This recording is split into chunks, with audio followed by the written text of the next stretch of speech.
அவர்கள் அணிந்திருந்த ஆடைகள் இன்றைக்கு பரம ஏழை கூட அணிவதற்கு வெட்கப்படக்கூடியதாகத்தான் இருந்தன. மேலே போர்த்தி கொள்ளும் ஒரு போர்வை, கீழே அணிந்து கொள்ளும் முரட்டு வேட்டி ஆகிய இரண்டையும் நபிகள் நாயகம் ஸல்லல்லாஹு அலைஹி வஸல்லம் அவர்களின் மனைவி ஆயிஷா ரலியல்லாஹு அன்ஹா அவர்கள் எடுத்துக்காட்டி, இவ்விரு ஆடைகளை அணிந்த நிலையில்தான் நபிகள் நாயகம் ஸல்லல்லாஹு அலைஹி வஸல்லம் அவர்கள் மரணித்தார்கள் என்று குறிப்பிட்டார்கள். நூல் புகாரி, இலக்கம் 3108. நபிகள் நாயகம் ஸல்லல்லாஹு அலைஹி வஸல்லம் அவர்களிடம் ஒரு பெண்மணி போர்வை ஒன்றை கொண்டு வந்து, இதை உங்களுக்கு அணிவிப்பதற்காக என் கையால் நெய்து கொண்டு வந்துள்ளேன் என்றார். அவர்களுக்கு அது தேவையாக இருந்ததால் அதை பெற்றுக்கொண்டனர். பின்னர் அதை வேட்டியாக அணிந்து கொண்டு எங்களிடம் வந்தனர் என சஹல் ரலியல்லாஹு அன்ஹு அவர்கள் அறிவிக்கின்றார்கள். நூல் புகாரி, இலக்கம் 1277. போர்வையை வேட்டியாக அணிந்து கொள்ளும் அளவுக்கு அவர்களுக்கு உடை பற்றாக்குறை இருந்துள்ளது என்பதையும், உபரியாக ஒரு ஆடை இருந்தால் நல்லது என்று ஆடையின் பால் தேவை உள்ளவர்களாக இருந்துள்ளனர் என்பதையும் இதிலிருந்து அறிந்து கொள்ளலாம். மேலும் உடனேயே அதை வேட்டியாக அணிந்து கொண்டதிலிருந்து எந்த அளவுக்கு அவர்களுக்கு ஆடை தட்டுப்பாடு இருந்துள்ளது என்பதையும் இந்த நிகழ்ச்சியிலிருந்து அறியலாம். நபிகள் நாயகம் ஸல்லல்லாஹு அலைஹி வஸல்லம் அவர்கள் ஓரிரு சந்தர்ப்பங்களில் இறுக்கமான கம்பளி குளிராடை அணிந்திருந்ததாகவும், மிகச்சில நேரங்களில் தைக்கப்பட்ட சட்டை அணிந்திருந்ததாகவும் சான்றுகள் உள்ளன. இதை தவிர மற்ற சந்தர்ப்பங்களில் ஒரு போர்வையை மேலே போர்த்தி கொள்வார்கள். இரு கைகளும் வெளியே இருக்கும் வகையில் போர்வையின் வலது ஓரத்தை இடது தோளின் மீதும், இடது ஓரத்தை வலது தோளின் மீதும் போட்டுக்கொள்வார்கள். இதனால் அவர்களின் அக்குள் வரை முழு கைகளும் வெளியே தெரியும். பெரும்பாலும் அவர்களின் மேலாடை இதுவாகத்தான் இருந்துள்ளது. போர்வை சிறியதாக இருந்தால் கீழே ஒரு போர்வையை கட்டிக்கொள்வார்கள். நபிகள் நாயகம் ஸல்லல்லாஹு அலைஹி வஸல்லம் அவர்கள் தொழும் போது சஜதாவில் தமது அக்குள் தெரியும் அளவுக்கு கைகளை விரித்து வைப்பார்கள்.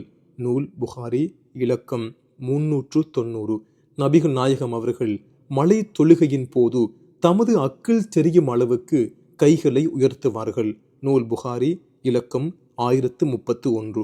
மக்கள் அனைவரையும் திரட்டி நடத்தப்படும் மலை தொழுகையின் போது கூட அக்குள் தெரியும் அளவுக்கு போர்வையைத்தான் சட்டைக்கு பதிலாக அணிந்திருந்தனர்.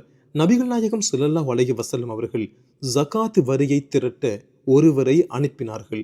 நிதி திரட்டி வந்த அவர், இது எனக்கு அன்பளிப்பாக வழங்கப்பட்டது, இது உங்களுக்கு உரியது என்றார். இதை கேட்டதும் நபிகள் நாயகம் அவர்கள், இவர் தனது வீட்டிலோ தனது தாய் வீட்டிலோ போய் அமர்ந்து கொள்ளட்டும், இவருக்கு அன்பளிப்பு வழங்கப்படுகிறதா என்று பார்ப்போம் என கோபமாக கூறினார்கள். பின்னர் அவர்களின் அக்குலை நாங்கள் பார்க்கும் அளவுக்கு தமது கைகளை உயர்த்தி, இறைவா, நான் எடுத்துச் சொல்லிவிட்டேனா என கூறினார்கள். நூல் புகாரி, இலக்கம் 2597. நபிகள் நாயகம் ஸல்லல்லாஹு அலைஹி வஸல்லம் அவர்களின் மேலாடை பெரும்பாலும் சிறு போர்வையாகத்தான் இருந்தது என்பதையும், இதன் காரணமாகவே அவர்களின் அக்குள் தெரிந்துள்ளது என்பதையும் இந்த சான்றுகளிலிருந்து அறிந்து கொள்ளலாம். மாமன்னராகவும் மாபெரும் ஆன்மீக தலைவராகவும் இருந்த நிலையில் தம் பதவியையும் அந்தஸ்தையும் பயன்படுத்தி அணிந்து கொள்ளும் ஆடைகளை கூட அவர்கள் போதிய அளவுக்கு சேர்த்து கொள்ளவில்லை என்பதற்கு இவை சான்றுகளாக உள்ளன. உணவு, உடை போன்ற வசதிகளுக்காகத்தான் மனிதன் சொத்துக்களை தேடுகிறான். எல்லாவிதமான முறைகேடுகளிலிருந்தும் ஈடுபடுகிறான். மேனியை உறுத்தாத வகையில் மெத்தைகளையும் விரும்புகிறான். இந்த வசதிகளையெல்லாம் 40 வயதுக்கு முன் அனுபவித்து பழக்கப்பட்ட நபிகள் நாயகம் ஸல்லல்லாஹு அலைஹி வஸல்லம் அவர்கள் இப்போது நினைத்தால் அந்த சுகங்களை அனுபவிக்கலாம் என்ற நிலையில் இருந்த நபிகள் நாயகம் அவர்கள் அவற்றை தவிர்த்து வாழ்ந்திருக்கிறார்கள் என்பதும் அவர்களின் நேர்மைக்கு சான்றாக அமைந்துள்ளது. சுக போகங்களில் திளைக்கவில்லை நபிகள் நாயகம் ஸல்லல்லாஹு அலைஹி வஸல்லம் அவர்கள். உணவு, உடை மட்டுமின்றி வகை வகையான வீட்டு உபயோகப் பொருட்களை பயன்படுத்தினார்களா அல்லது அலங்கார பொருட்களை வாங்கி குவித்திருந்தார்களா? நபிகள் நாயகம் ஸல்லல்லாஹு அலைஹி வஸல்லம் அவர்கள் ஒரு போதும் தட்டில் வைத்து உணவை சாப்பிட்டதில்லை.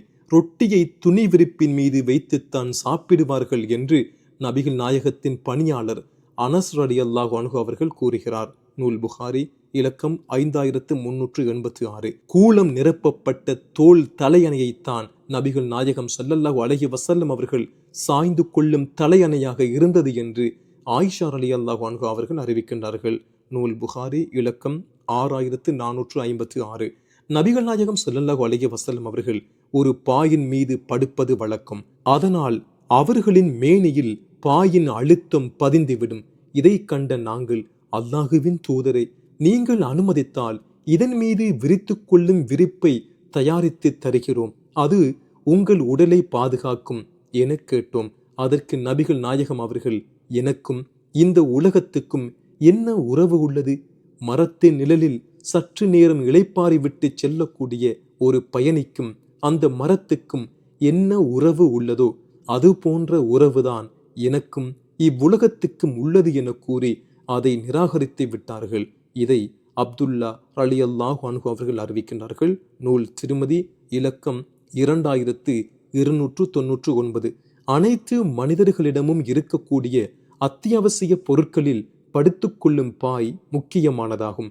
பிச்சை எடுத்து உண்பவர்கள் கூட தமது குடும்பத்திற்கு தேவையான பாய்களை வைத்திருப்பார்கள்.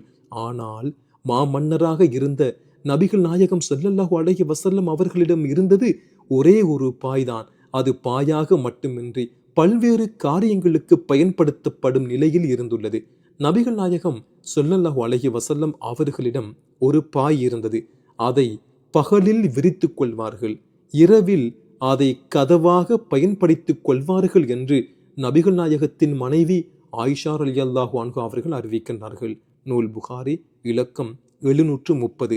நபிகள் நாயகம் அவர்கள் பாயின் மேல் எதையும் விரிக்காமல் படுத்திருந்தார்கள். இதனால் விலாப்புறத்தில் பாயின் அடையாளம் பதிந்திருந்தது. கூலம் நிரப்பப்பட்ட தோல் தலையணையை தலைக்கு கீழே வைத்திருந்தார்கள். அவர்களின் கால் மாட்டில்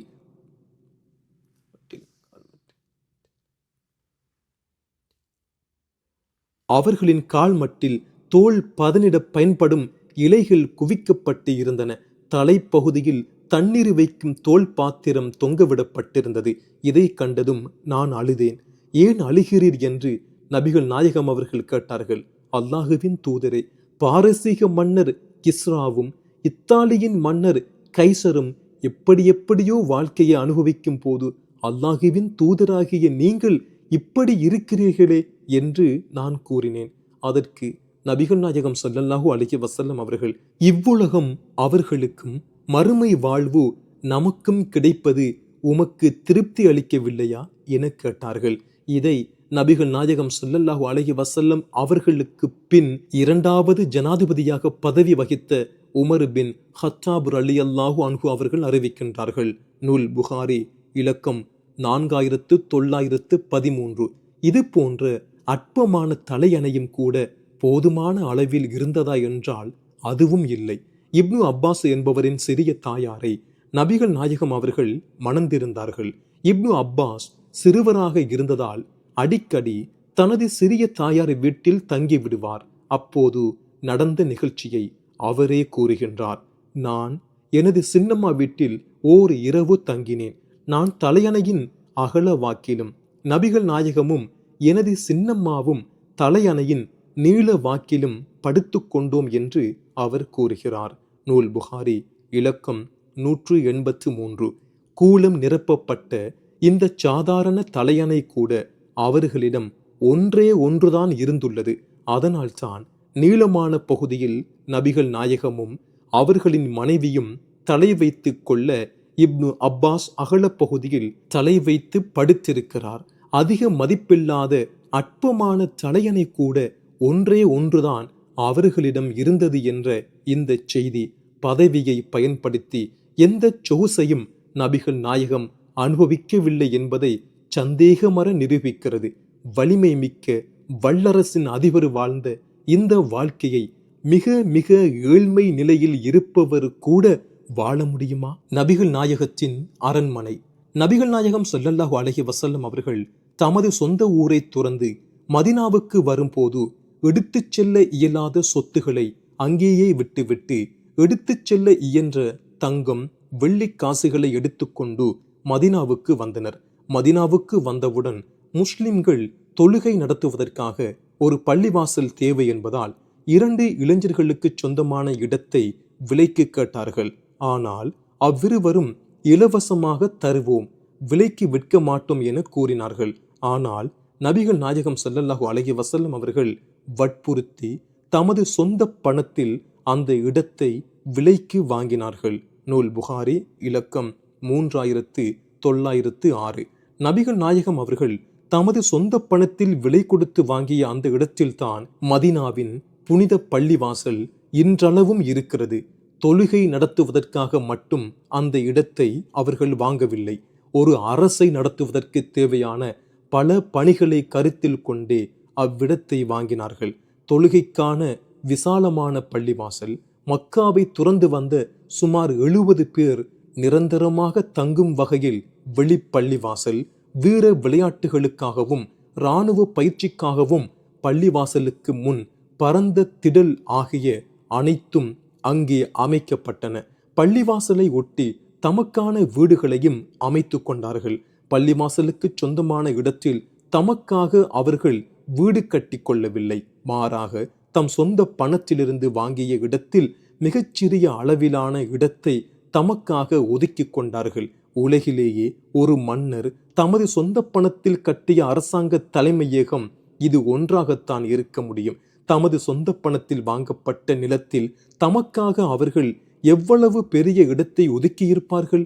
இடங்களுக்கு பெரிய மதிப்பு இல்லாத அன்றைய காலத்தில் எவ்வளவு பெரிய இடத்தை தமக்காக வைத்திருந்தாலும் அது ஒரு பெரிய சொத்தாக கருதப்பட மாட்டாது. அத்தகைய காலகட்டத்தில் நபிகள் நாயகம் ஸல்லல்லாஹு அலைஹி வஸல்லம் அவர்களின் வீடு எப்படி இருந்தது என்பதை பாருங்கள். நபிகள் நாயகம் ஸல்லல்லாஹு அலைஹி வஸல்லம் அவர்கள் நள்ளிரவில் எழுந்து அல்லாஹுவை தொழும் வழக்கமுடையவர்களாக இருந்தனர். முஸ்லிம்கள் தொழுகை நடத்தும் போது தமது நெற்றியை நிலத்தில் வைத்து வணங்குவதை பலரும் பார்த்திருப்பீர்கள்.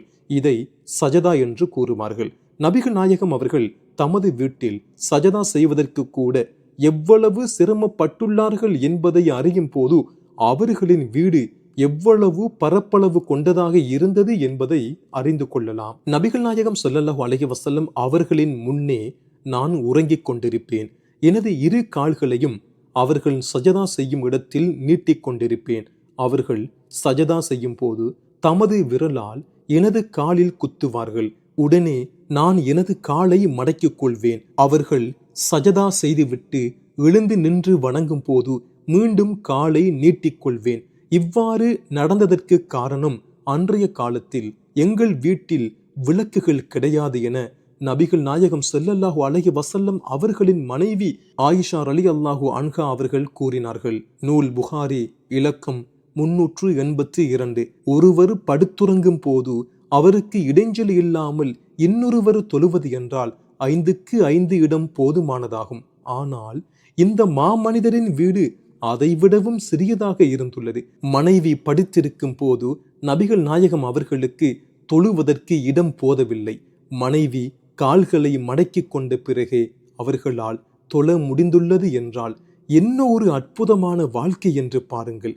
பேரிச்சை மர ஓலையால் வேயப்பட்டதாகத்தான் அந்த அறை கூட அமைந்திருந்தது. அந்த வீட்டுக்கு கதவுகளோ ஜன்னல்களோ கிடையாது, திறந்த வாசல்தான். இரவில் பாயையே வாசல் கதவாக பயன்படுத்திக் கொள்வார்கள். மாமன்னரை விட்டுவிடுங்கள். இந்த வரலாற்றை கேட்கும் நம்மவர்களில் மிகவும் ஏழ்மை நிலையில் உள்ள ஒருவராவது இத்தகைய ஒரு வீட்டில் வசிக்க ஒப்புவாரா? தனது வீட்டை விட 1000 மடங்கு பெரிய இடத்தை சமுதாயத்துக்கு வழங்கிய ஒருவர் இப்படி வசிக்க விரும்புவாரா? இந்த வரலாற்று நிகழ்ச்சி நபிகள் நாயகத்தின் வீட்டின் பரப்பளவை மட்டும் கூறவில்லை, அத்துடன் மற்றொரு செய்தியையும் சேர்த்து கூறுகிறது. நபிகள் நாயகம் ஸல்லல்லாஹு அலைஹி வஸல்லம் அவர்கள் சிரம் பணியும் போது நீங்களே கால்களை மடக்கிக் கொள்ளலாமே, விரலால் குத்தும் வரை ஏன் காத்திருக்க வேண்டும் என்ற சந்தேகத்தை நீக்குவதற்காக அன்றைய காலத்தில் எங்கள் வீட்டில் விளக்குகள் கிடையாது என்று ஆயிஷா ரலியல்லாஹு அன்ஹா அவர்கள் விளக்கம் தருகிறார். வீட்டில் விளக்கு இல்லாமல் இருளாக இருப்பதால் தான் விரலால் குத்துவதை வைத்து சஜதா செய்ய போகிறார்கள் என்று ஆயிஷா ரலியல்லாஹு அன்ஹா அவர்களால் அறிந்து கொள்ள முடிந்தது. உலக மகா வல்லரசின் அதிபதியாக திகழ்ந்த நபிகள் நாயகத்தின் வீட்டில் விளக்கு என்பதே இருந்ததில்லை என்றால் இதற்கு கீழே ஒரு எளிமை இருக்க முடியுமா? பாரசீக ரோமாபுரி மன்னர்களின் அரண்மனைகளில் தொங்கிய சர விளக்குகள் பற்றி இங்கே கூறப்படவில்லை. ஒருவரை ஒருவர் பார்த்து கொள்ள உதவும் மண் சட்டிகளில் ஆலிவ் எண்ணெய் ஊற்றி எரிக்கப்படும் திரி விளக்கைத்தான் இங்கே குறிப்பிடுகிறார்கள். இந்த விளக்குகளுக்கு ஊற்றும் எண்ணெய் இருந்தால் காய்ந்த ரொட்டியை தொட்டுக்கொள்வதற்கு பயன்படுத்தி இருப்பார்களே. ஏதோ ஒரு நாள் 2 நாள் மட்டும்தான் விளக்கு இல்லாமல் இருந்ததா என்றால் அதுவும் இல்லை. அன்றைய காலத்தில் எங்கள் வீட்டில் விளக்குகள் கிடையாது என்ற ஆயிஷா அவர்களின் கூற்று அவர்கள் வீட்டில் என்றுமே விளக்கு இருந்ததில்லை என்பதை கூறுகிறது. நபிகள் நாயகம் அவர்களின் வீட்டு சுவர் கூட போதுமான உயரம் கொண்டதாக இருக்கவில்லை. நபிகள் நாயகம் அவர்கள் இரவில் தமது வீட்டில் தொழுவார்கள். வீட்டின் சுவர் குறைந்த உயரம் கொண்டதாக இருந்ததால் நபிகள் நாயகம் ஸல்லல்லாஹு அலைஹி வஸல்லம் அவர்கள் தொழுவதை நபித்தோழர்கள் காண்பார்கள். நூல் புகாரி இலக்கம் 729. நபிகள் நாயகம் அவர்கள் வசித்த வீட்டின் நிலை இதுதான். செல்வச் செழிப்பில் புரண்டு எல்லா விதமான சுகங்களையும் அனுபவித்து பழகிய நபிகள் நாயகம் அவர்கள் கொண்ட கொள்கைக்காக அனைத்தையும் இழக்கிறார்கள். நாட்டை விட்டு விரட்டப்பட்ட பின் அவர்களின் காலடியில் அரபு பிரதேசமே மண்டியிடுகிறது. இப்போது அவர்கள் ஆடம்பரமான வாழ்க்கை வாழாவிட்டாலும் சராசரி மனிதன் ஆசைப்படும் வாழ்க்கையையாவது வாழ்ந்திருக்கலாம். ஆனாலும் அரசு பணத்தில் எதையும் தொடுவதில்லை என்ற கொள்கையின் காரணமாக கடை நிலையில் உள்ள ஏழையின் வாழ்க்கையை விட கீழான வாழ்க்கையை வாழ்ந்திருக்கிறார்கள். அரசியல் தலைமை, ஆன்மீக தலைமை ஆகிய 2 தலைமைகள் இருந்தும் இவற்றை பயன்படுத்தி அவர்கள் எதையும் தமக்காக சேர்க்கவில்லை என்பதற்கு இவை போதுமான சான்றுகளாக உள்ளன.